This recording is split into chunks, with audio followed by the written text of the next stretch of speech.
করার পর সুন্দর করবি।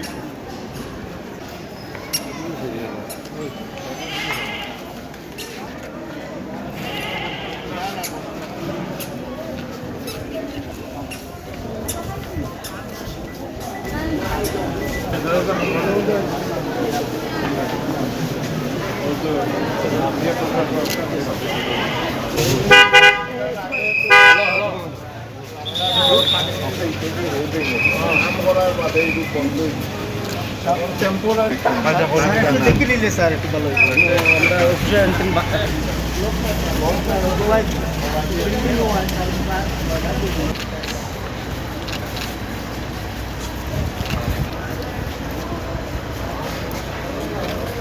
উরুস মোবারক যেটা হলো শাহজালাল রহমতুল্লাহ মাজারে প্রতি বছর হয়ে থাকে সেইটার বিষয়ে একটু খোঁজখবর নেওয়ার কিছু, যেহেতু এই মাজারের অনেকগুলো উন্নয়ন প্রকল্পের সাথে সিলেট সিটি কর্পোরেশন জড়িত, এগুলো দেখা।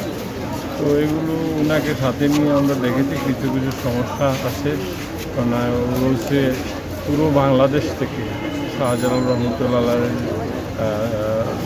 ভক্ত এবং বিভিন্ন পর্যায়ের মুসল্লিরা এই মুহূর্তে যোগদান করে থাকে বাংলাদেশের বিভিন্ন জেলা থেকে।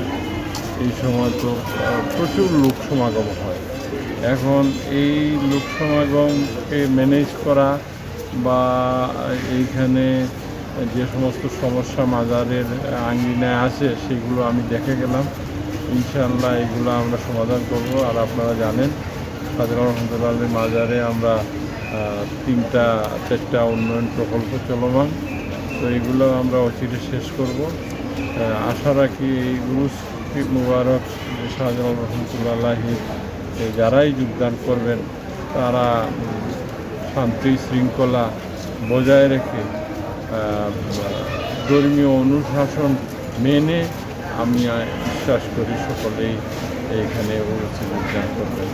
আমি এই উরুস মুবারক সফল করতে যেমনিভাবে সিটি কর্পোরেশন কাজ করবে, সিলেটের নগরবাসীও অনুরোধ পাবে এই উরুস মুবারকের বিষয়ে তারাও সজাগ এবং এটা সহযোগিতা করবে। আমি সকলকে ধন্যবাদ জানাচ্ছি। সেই সাথে এই দেশকে উন্নতশালী দেশ, সমৃদ্ধশালী দেশ গড়ার যে কারিগর আমাদের মাননীয় প্রধানমন্ত্রী গতকালও গত পরশুদিন সিলেট সফর করেছেন, তিনিও আমাকে আশ্বস্ত করেছেন এই সিলেট নগর বা মাজার এগুলো সংস্কার করা, কাজকর্ম করার ব্যাপারে যেন আমি দ্রুত পদক্ষেপ নিই। এই কাজগুলো যেগুলো হাতে নিয়েছি আমরা উনার অনুপ্রেরণায় আমরা এগুলা সমাপ্ত করতে চাই। আমি সকলকে ধন্যবাদ জানাই।